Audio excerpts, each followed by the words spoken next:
আজকের নিবেদন কবি দেবব্রত দত্তের লেখা সরস্বতী বিদ্যাদেবী কবিতা।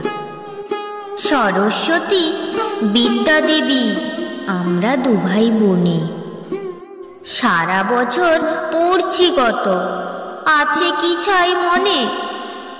বই দেখো তো চতুর্দিকে, ওরে বাপরে বাপ, এসব ছাড়াও শেলফে আছে অনেক পড়ার চাপ।